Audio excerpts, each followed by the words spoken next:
Welcome to Bond and Bondage Helpline, where we untangle human emotions. No safe word required. I'm Stella Black. Hit the like and subscribe buttons for your weekly glimpse behind the curtain of human behavior.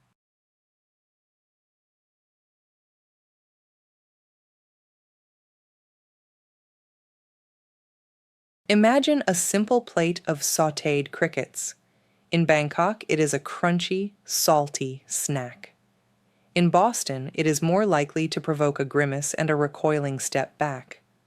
This reflex, that wave of nausea, the tightening of the gut, the instinct to cleanse, is disgust in action, a powerful primal emotion designed evolutionarily to protect us from harm. But like many of nature's gifts, disgust is not always the helpful guardian we imagine it to be. Recent research shows that this emotion, shaped by culture as much as biology, can warp our perceptions, sabotage intimacy, and even be weaponized against us. Paul Rozin, a pioneering psychologist at the University of Pennsylvania, first mapped disgust as the guardian of the mouth, a defense system alert to pathogens and contaminants. His work illustrated how disgust extends from physical threats, rotting food, feces, pus, to moral violations, corruption, betrayal, taboo breaking. Crucially, Rozin and his colleagues demonstrated that disgust is highly malleable. What is loathed in one culture may be cherished in another, and what we find disgusting is often a matter of early exposure and learned boundaries. This cultural imprinting is powerful. Consider the revulsion many feel towards certain sexual practices or body odors that are perfectly acceptable elsewhere. Studies in evolutionary psychology show that disgust functions to regulate social behavior as much as hygiene. By marking certain behaviors or people as contaminated, societies enforce norms and create in-groups and out-groups. The emotion becomes a tool of social cohesion and exclusion. In romantic relationships, disgust can be a silent killer. In its protective guise, disgust maintains personal boundaries, helping us avoid infections or unsafe partners. But it also fosters fragility. The neurobiological overlap between disgust and desire is striking. Both activate regions of the brain like the insula and amygdala. Researchers at the Karolinska Institute have found that minor disgust triggers, bad breath, a skin blemish, and awkward bodily noise, can rapidly diminish sexual attraction. Over time, these micro-disgusts accumulate, sowing a subtle distaste that can metastasize into full-blown aversion. A 2017 study published in Archives of Sexual Behavior demonstrated that couples who reported high sensitivity to bodily disgust were significantly more likely to experience declines in sexual satisfaction over 5 years. Another experiment by Stevenson and Repiccioli, conducted in 2005, showed that even imagined contact with a partner's bodily fluids could elicit disgust, lowering reported levels of attraction and intimacy. Furthermore, research by Borg and de Jong, conducted in 2012, indicated that disgust sensitivity correlates with sexual dysfunction, particularly in long-term relationships. It is no accident that many couples report a slow decline in desire.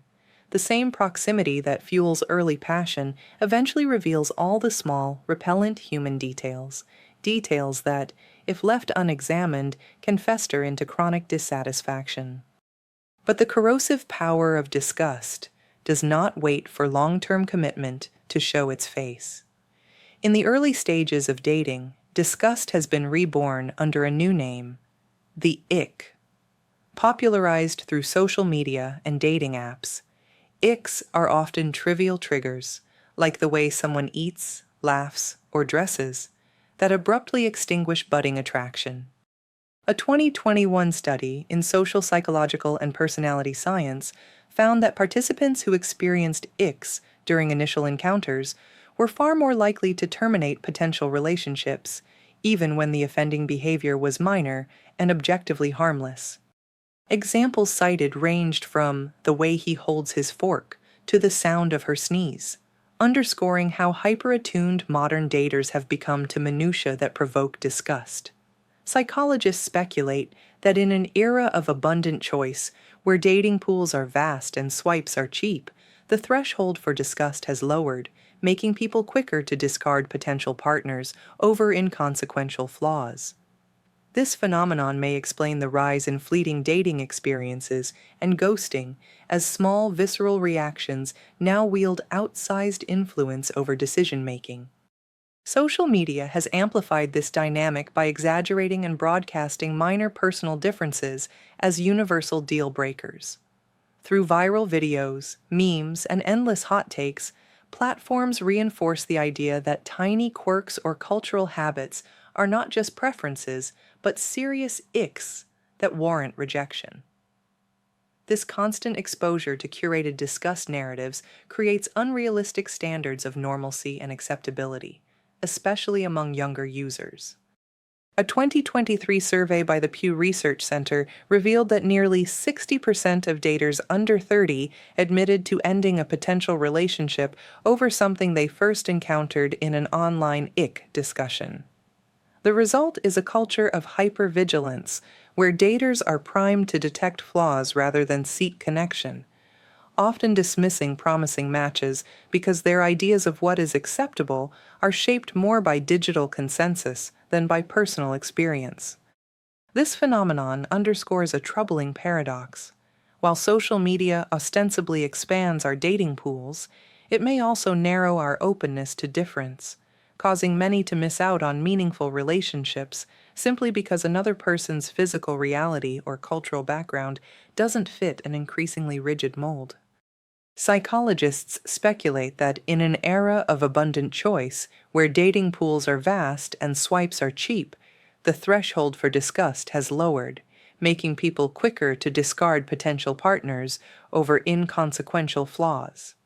This phenomenon may explain the rise in fleeting dating experiences and ghosting, as small visceral reactions now wield outsized influence over decision-making.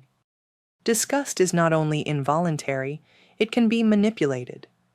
History is littered with examples of political regimes and media campaigns exploiting disgust to dehumanize rivals.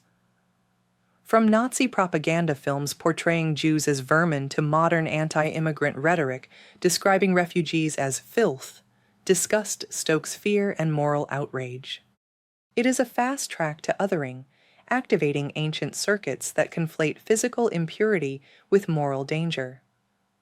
Recent studies in behavioral economics also show that disgust makes us more punitive, less empathetic, and more susceptible to authoritarian messages. Research from Aria, Peterson, and Arsenault, 2017, demonstrated that individuals primed with disgust imagery showed stronger support for exclusionary immigration policies and harsher penalties for moral transgressors. In the United States, political operatives have used sanitation metaphors and disease analogies to stir public anxiety, linking opponents to contamination. A notorious example is the 2016 U.S. presidential campaign, where memes and slogans portrayed political figures as corrupt to the point of infectious decay. Political psychologist Martha Nussbaum has argued that disgust's link to notions of purity makes it especially dangerous in democracies, where it can undermine rational discourse and foster division. Today, as misinformation spreads virally online, digital platforms amplify weaponized disgust, turning private revulsions into public outcries with unprecedented speed and reach. A notable example came during the 2016 U.S. presidential campaign, when Donald Trump explicitly invoked women's biology to weaponize disgust against rivals. His infamous remark that journalist Megyn Kelly had blood coming out of her wherever played into deep-seated cultural taboos surrounding menstruation and female bodily processes, subtly painting her as impure and emotionally unbalanced. Similarly, Trump repeatedly targeted Hillary Clinton with language that framed her physical health and stamina as suspect, amplifying fainting incidents and coughing fits to stoke subliminal fears of bodily decay. These tactics harnessed visceral discomfort with female bodies and aging, leveraging disgust to undermine credibility and foster distrust. Political analysts have noted that such strategies tap into subconscious biases, effectively poisoning public perception through innuendo rather than direct policy critique. This episode also underscores the resilience of patriarchal norms, revealing how deeply entrenched taboos around female biology remain in modern political consciousness. Despite decades of feminist advocacy and progress toward gender equality, something as routine and universal as menstruation could be weaponized to tarnish a woman's credibility. Hillary Clinton's experience highlighted how normal aspects of female physiology are still seen as contaminating or destabilizing, framing women as fundamentally less capable or trustworthy in positions of power. This reflects not only individual prejudice, but a broader societal discomfort with women's bodies, an unease that, when inflamed by media and political rhetoric, can sway public sentiment and even influence voting behavior. Such dynamics show how patriarchal structures harness disgust to police gender boundaries, perpetuating inequality through emotional rather than rational appeals. Can we hack disgust? Some researchers believe exposure therapy, gradual controlled contact with the disgusting, can desensitize and reframe our gut reactions. This is already standard practice in treating phobias and obsessive-compulsive disorder.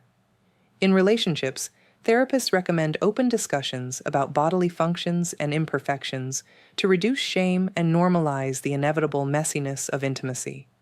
Ultimately, disgust is a double-edged sword, an ancient survival tool that can, paradoxically, corrode the very bonds that make us human.